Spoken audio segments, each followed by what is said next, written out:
tema riset kita gitu. Kebetulan kan LS3 memang riset gitu kan. Harus yang memang menguntungkan atau bermanfaat bagi negara.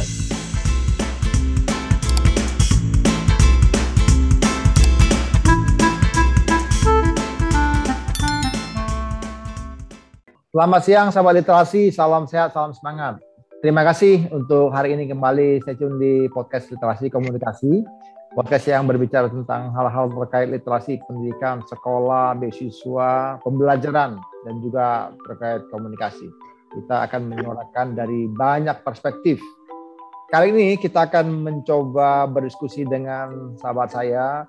Beliau seorang doktor, keren ya dokter ya, dokter tuh pencapaian studi tertinggi di satu bidang ilmu pengetahuan begitu.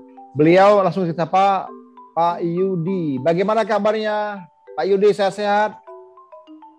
Kabar baik, posisi sehat lah. Kita walaupun dalam kondisi pandemi ya apa ya, dengan WFH kan jarang keluar, jadi ya menjaga kesehatan dan prokes lah. Betul ya, betul. Semoga kita juga bisa mendoakan Indonesia segera pulih dari pandemi ini. Sekarang posisi di mana, bro? Masih di tempat studi atau sudah di Indonesia? Sekarang di Indonesia, kemarin sebelum pandemi balik, sekarang mau balik lagi kan susah ini, belum bisa ke sana untuk wisuda. Oke. Mau wisuda ya, berarti tinggal tahap terakhir untuk selebrasi ya, pencapaian ini ya, akademisnya. Oke, baik kita langsung ngobrol aja. Pak Yudi, kami dapat kabar nih, katanya tadi kan Anda juga bilang baru selesai dan tinggal menunggu wisuda begitu. Di mana sih sekolahnya dan kampus apa, jurusannya juga apa? Boleh dong cerita ke teman-teman. Kebetulan waktu itu kan kita ya melamar ke beberapa universitas dan kebetulan diterimanya di Universitas Waseda di Tokyo. Ngambilnya itu dulu Graduate School of Asia Pacific Study, konsentrasinya ke studi pembangunan, development studies gitu. Di Waseda itu posisinya di daerah Shinjuku ya, daerah yang cukup gaul lah, jadi memang balancing antara dunia akademis dan wisata. Maksudnya untuk jalan-jalan juga kalau lagi stres riset kan masih ada lah kesempatan di situ. Iya, betul. Dibandingin Tokyo itu gedung-gedung semua ya. Waseda lebih baik ya. Wah, jadi ini saya panggilnya kalau di Jepang, sahabat literasi itu panggilnya nama itu selalu dipanggil akhirnya san. Jadi saya panggil Yudi san gitu ya. Iya. Nah, kenapa ambil itu? Kenapa ambil jurusan tadi? Apakah memang itu akan dibawa konsepnya ke dalam pekerjaan atau di Indonesia atau seperti apa? Kenapa ngambil jurusan itu? Apa pentingnya jurusan itu? Ya, pemikiran awalnya sebenarnya kan karena tuntutan pekerjaan gitu kan. Karena walaupun background saya tuh engineering gitu kan, tapi tuntutan pekerjaan mendorong saya harus mengambil ekonomi gitu kan, ekonomi makro gitu kan. Karena menyesuaikan tugas di pekerjaan juga tone atau visi pemerintahan sekarang. Kebetulan karena saya di pemerintahan kan lebih ke pengembangan wilayah gitu. Jadi pihak kantor juga melihat bahwa dibutuhkan sumber daya manusia yang bisa atau mempunyai kemampuan untuk terkait pengembangan wilayah gitu. Jadi artinya memang tuntutan kantor yang memang mendorong agar terjadi peningkatan kapasitas begitu ya, dari nanti bisa digunakan juga pengembangan wilayah di Indonesia begitu. Iya. Nah, Pak Yuri di mana sih Pak? Ini Pak kantornya Pak. Pekerjaan di mana? Oh, kebetulan sekarang saya masih di lapangan Banteng di Kemenko Perekonomian. Di Kedeputian 6, Kedeputian Pengembangan Wilayah dan Tata Ruang. Dan juga kebetulan dapat tugas tambahan selaku koordinator proyek strategis nasional di Komite Percepatan Penyediaan Infrastruktur Prioritas atau KPPIP. Mungkin kalau rekan-rekan udah pernah sering mendengar lah istilah PSN, proyek strategis nasional. Nah, itu kebetulan saya menangani hal tersebut. Wah, ini menarik kalau kita nanti soroti, tapi karena kita juga fokus tentang stimulasi kepada teman-teman untuk bisa mencapai mimpi mereka, ya mungkin kita di lain sesi kali. Pak Yudi. Nah, kalau tadi Pak Yudi bilang bagaimana pengembangan wilayah itu diupayakan ya melalui studi lalu kemudian diterapkan. Kira-kira daerah mana akan dikembangkan di Indonesia secara masif gitu Pak Yudi? Apakah daerah ibu kota negara baru atau daerah lain? Ya kalau dari konsep yang awal kami kembangkan dan juga melihat di RPJMN kan kita mencoba mengunloading Jawa nih, jadi beban Jawa tuh terlalu besar gitu kan. Orang datang ke Jawa karena melihat peluang ekonomi lebih besar. Jadi kita pinginnya men-spread atau membagi kue ekonomi ini keluar Jawa, terutama ke daerah-daerah bagian timur Indonesia gitu. Sehingga akhirnya nanti dari sisi populasi, pertumbuhan ekonomi dan juga pemerataan infrastruktur bisa terjadi gitu. Jadi nggak hanya fokus atau Jawa sentris gitu. Itu sebab mungkin Presiden Jokowi juga membangun berbagai fasilitas infrastruktur ya di banyak wilayah Indonesia Timur, begitu kah? Artinya supaya pembagian kuenya juga bisa lebih cepat distribusinya atau gimana? Ya, itu salah satunya. Dalam artian kan kita kalau dari sisi daya dukung lingkungan, kita melihat bahwa Jawa tuh kalau terus ditambahin orang, aktivitas ekonomi jadi tidak berkelanjutan lah, nggak sustainable gitu. Jadi kita harapannya kedepannya ya akan tumbuh pusat-pusat ekonomi baru di luar Jawa sehingga orang juga bisa menikmati kemakmuran, kesejahteraan tanpa perlu ke Jawa gitu. Juga gitu loh Pak Yudi. Kemarin itu saya dengar Presiden Amerika Joe Biden itu bilang bahwa beberapa tahun lagi Jawa ini tepatnya akan tenggelam. Gimana tuh? Apakah memang itu juga salah satu antisipasi supaya kemudian penyebarannya lebih merata begitu? Karena kan bebannya terlalu berat ya. Ya sebenarnya kan ya itu tadi kembali ke daya, seperti tadi saya katakan bahwa ini lebih ke daya dukung lingkungan gitu. Kalau dipaksakan Jawa ya sekarang mohon maaf ya di Jakarta saja yang dapat air bersih berapa sih? Air bersih yang layak minum gitu kan. Sisanya kan ya pakai jerigen atau pakai sumur bor yang kualitas airnya juga dipertanyakan. Jadi dari sekarang saja udah terlihat di luar tadi ya misalnya bencana ekologis akibat eksploitasi sumber daya alam misalnya di Jawa yang sudah sangat terlalu masif dan juga mungkin di sisi lain juga pemanasan global sehingga menaiknya permukaan air laut gitu. Jadi itu kita pinginnya kan membalancing gitu di antara pertumbuhan ekonomi dan juga keberlanjutan lingkungan hidup gitu kan. Kan percuma kita punya banyak duit kalau alamnya rusak gitu kan. Betul. Nah berarti kalau mau disebar ke seluruh wilayah Indonesia, kira-kira apa kata kunci yang dilakukan oleh pemerintah agar masyarakat juga dengan rela ikut aturan pemerintah untuk bisa tersebar ke seluruh Indonesia secara merata?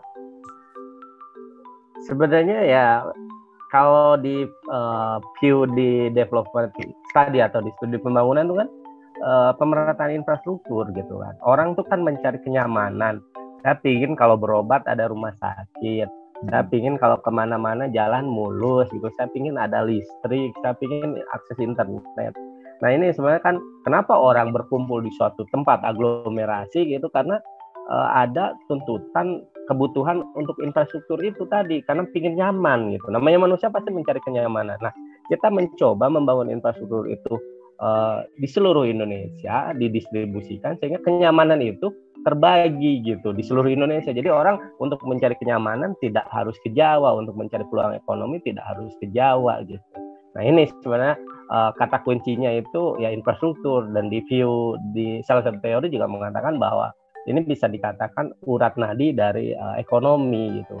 Ya, betul. Ya menarik ya. Jadi sahabat literasi kita disajikan juga satu fakta bahwa ketika ada kenyamanan infrastruktur yang tersedia secara memadai, proporsional, maka tanpa diminta pun sebenarnya masyarakat akan lari ke situ. Katakanlah satu daerah yang terpencil, begitu infrastrukturnya memadai, itu akan bisa hidup dengan baik dan ekonomi juga terbangun dengan sustain begitu ya, berkelanjutan. Gitu. Nah menarik nih. Lalu kemarin selama studi nih, Pak Yudi di Jepang itu juga satu negara yang tidak murah ya. Saya berkesempatan 2018 lalu riset ke Kyoto. Kyoto dan Tokyo itu hampir sama ya, semua hurufnya sama. Kyoto itu adalah ibu kota negara Jepang sebelumnya. Kemudian Tokyo adalah saat ini ibu kota negara Jepang yang saat ini ya. Nah, Di negara Jepang ini mahal sekali, apa-apa mahal. Ya, apartemen atau apa atau itu juga luar biasa harganya. Berarti kalau Pak Yudi studi itu kemarin berapa tahun, Pak? 4 tahun atau 4 tahun.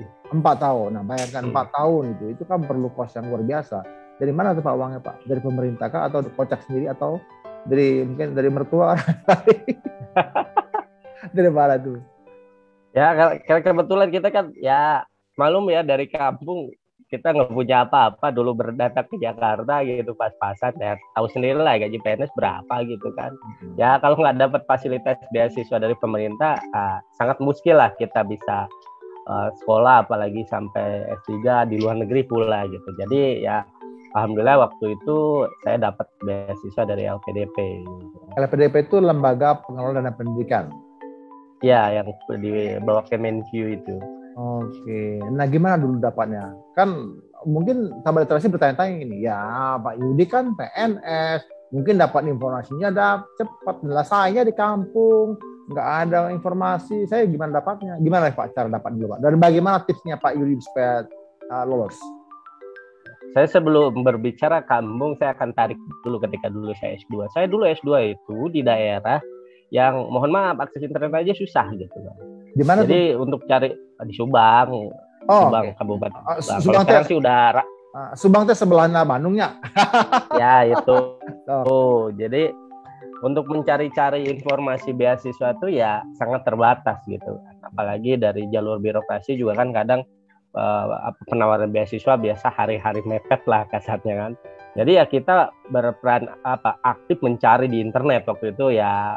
Walaupun mahal, warnet masih di 6.000 gitu kan sejam, kita berusaha untuk mendapatkan informasi.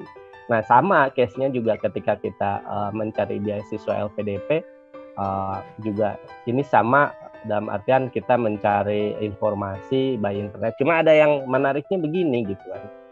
Ketika dulu S2 gitu kan, kebetulan saya dapatnya beasiswa dari Bappenas gitu, PHDP 3 itu saya bersaing dengan sama PNS. Ya kan kualitas PNS ya mungkin ada yang menonjol, ada yang tidak gitu. Tapi secara umum bisa relatif rata lah secara kualitas SDM. Tapi ketika saya melamar ke beasiswa LPDP gitu kan, saya bersaing dengan anak-anak fresh graduate yang dari sekolah-sekolah yang sangat-sangat bonafit.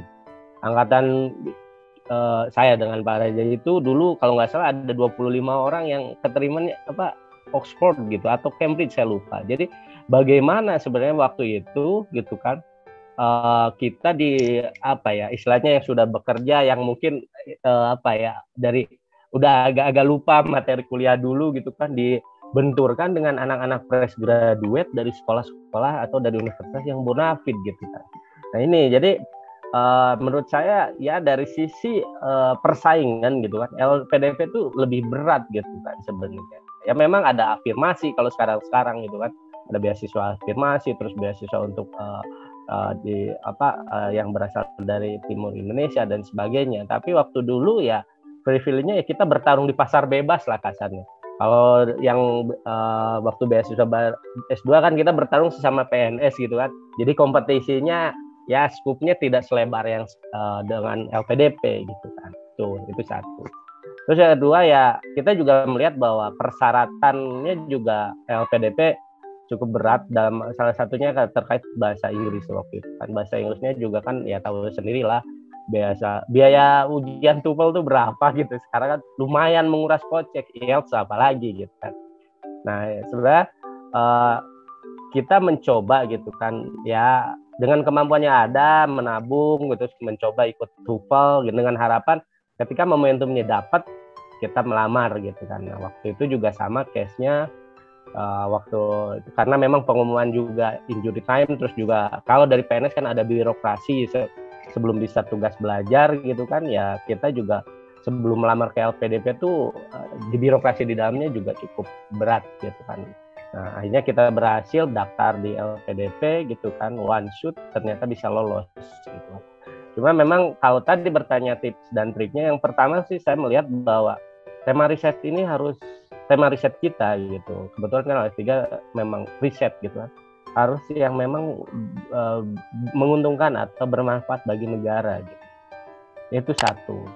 Yang kedua juga saya melihat bahwa alur pikir kita gitu, bahwa riset kita itu sesuatu yang doable gitu kan, yang sesuatu yang memang menjejak bumi gitu kan. Ya mohon maaf, kita ya sah-sah saja orang mau riset rocket scientist dan sebagainya, tapi ya kita harus lihat realita di Indonesia gitu. Kadang teknologi sederhana itu lebih bermanfaat untuk strata tertentu. Nah di situ juga saya melihat bahwa ketika mengajukan tema riset gitu kan, ya kita cari tema yang memang dibutuhkan oleh negara kita. Kita lihat coba, ya mungkin bagi sebagian orang ngapain sih saya baca APBN, baca RPJMN gitu kan. Tapi dari situ kita sebenarnya bisa melihat gitu kan, visi pemerintah tuh kemana. Nah ini kan untuk melaksanakan visi ini butuh SDM. Nah kita buat tema riset yang memang sesuai dengan frame kebijakan pemerintah gitu. Ini sangat memudahkan ketika kita nanti menjelaskan proposal riset kita waktu tes beasiswa LPDP, dan itu juga menjadi suatu nilai poin gitu loh, ketimbang kita misalkan riset karena memang saya ingin riset itu tanpa justifikasi yang jelas. Terus juga saya melihat bahwa pengalaman kerja itu ternyata sangat berpengaruh ketika kita menyusun proposal riset gitu kan. Ketika ya mohon maaf gitu, anak fresh graduate gitu kan, dari S1 bisa langsung ke lamar beasiswa untuk S2. Kadang ini pengalaman karena saya juga membimbing mahasiswa S2 ya di kampus. Jadi kadang si tema-tema risetnya itu sesuatu yang tidak membumi gitu kan. Sangat textbook gitu kan.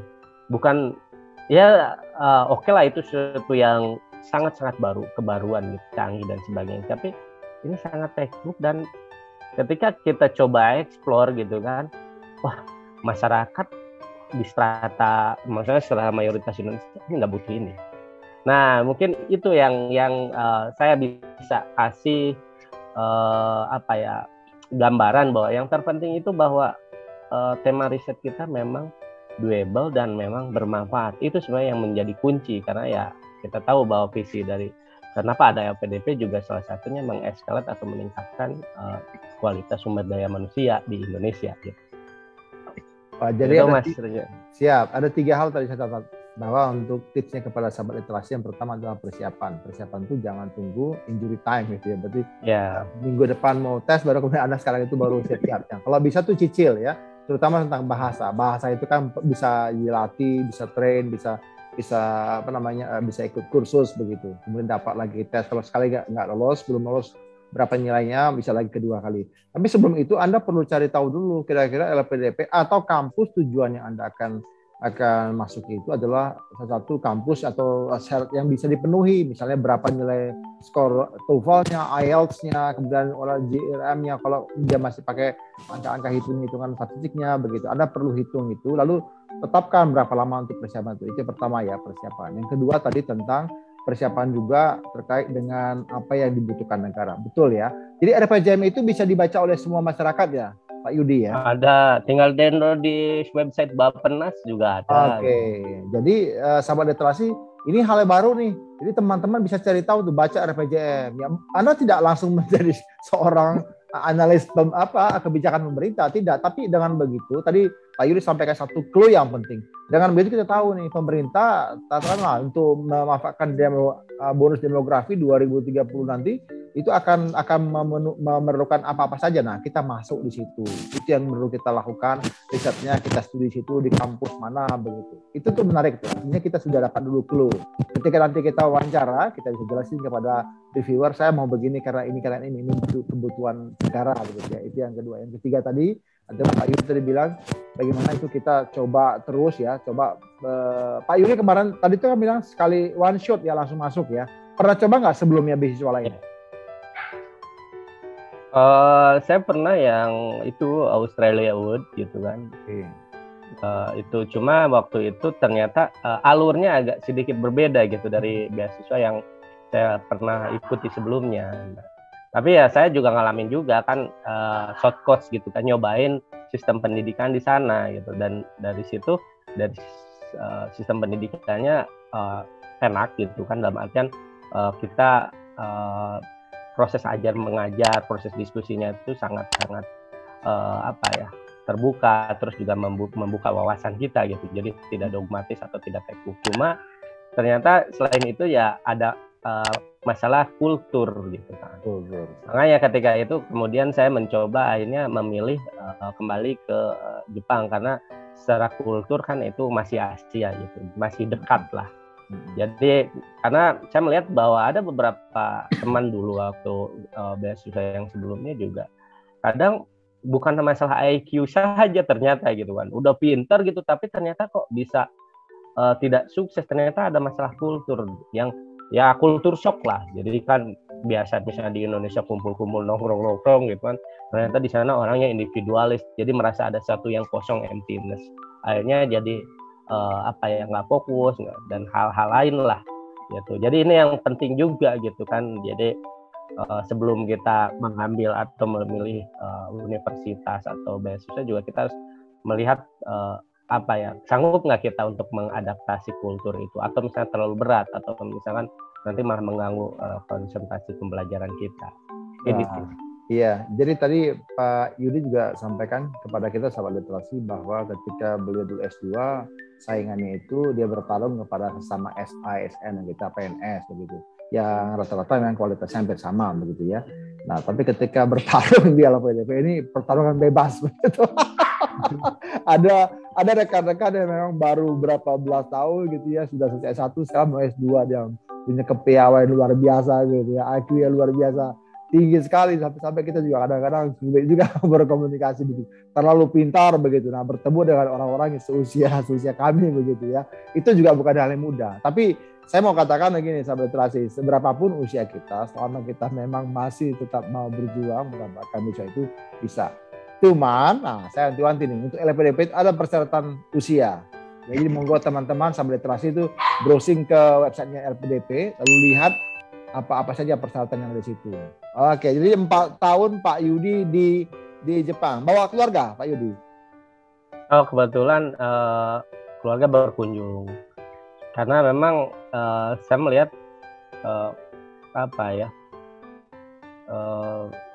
ya konsentrasinya jadi terpecah sebenarnya.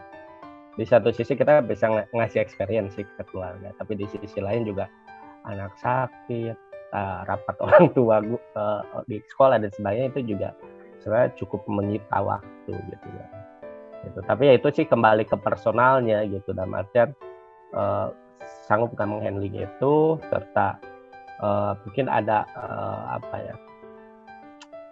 istilahnya, apalagi kalau misalnya sama-sama dua-duanya sekolah gitu, kayak teman saya dua-duanya dapat beasiswa gitu kan, terus sekolah bareng-bareng gitu kan, ya itu kan lain cerita gitu kan. Nah itu sebenarnya ya itu tadi kembali ke personalnya saja sih. Cuma bagi saya waktu itu saya melihat teman saya, wah kayaknya berat deh, ya udahlah berkunjung saja lah. Oke, jadi memang bisa fokus studi juga ya. Ya, sahabat literasi, kita diingatkan kembali bahwa studi itu memang perlu dukungan keluarga, tapi juga yang lebih perlu adalah bagaimana kita bertanggung jawab menyelesaikannya. Apapun itu permasalahannya, apakah dengan datang atau tidak keluarga, yang penting fokus kita selesai dan kita bisa bertanggung jawab kepada pemberi beasiswa itu. Nah, Pak Yudi, apa yang paling membuat Anda itu ingin mengulangi kembali studi kemarin 4 tahun? Ya. Tentunya bukan soal pelesiran ke Jepangnya dong. Ke Jepang itu untuk liburan boleh dong ya, boleh dong. Kita kan juga perlu menikmati liburan. Tapi maksud saya, apa hal-hal yang Anda ingin ulangi dari proses studi Anda itu, dan apa yang paling tidak Anda ingin ulangi? Sebenarnya yang enaknya tuh budaya diskusi ya. Ya mohon maaf kan ketika kembali ke kantor gitu kan, kadang ada kayak pindah dunia gitu kan. Kita terbiasa berdiskusi, beradu teori argumen gitu kan, dan mendapatkan hal yang pengetahuan baru gitu kan. Terus ya di kantor juga ada gitu kan, ada, cuma kan limitansinya agak sedikit berbeda karena kultur birokrasi dan kultur akademis itu sangat berbeda menurut saya. Nah itu mungkin yang saya rindukan, itu momen-momen kita berdiskusi, mengeksplor teori baru gitu kan, atau melakukan riset bersama gitu. Mungkin kalau yang tidak ingin di apa ya, oh ya, yang ingin dikurangi juga kan konven kan jalan-jalan gitu kan, itu kan membuka paradigma baru. Dan kita juga saya ingat gitu dulu sensei saya berkata bahwa kita sudah saatnya kan bagaimana view Asia itu diteliti atau diriset oleh orang Asia lagi. Selama ini kita kan didikte oleh orang Barat gitu kan. Teori-teori tentang Asia tuh coba lihat, itu pasti dari orang Barat gitu. Jadi kadang view-nya ya mereka kan udah punya persepsi sebagai orang Barat dengan individualis dan sebagainya. Jadi melihat terus misalkan orang Indonesia tuh santai-santai, guyup, itu kan nggak efisien dan sebagainya kan. Nah itu kan tentu akan membuat hasil atau penilaian studi atau riset juga berbeda. Kalau yang nggak ingin diulangi sebenarnya apa ya? Mungkin karena mungkin ya sebenarnya nyaris nggak ada gitu kan.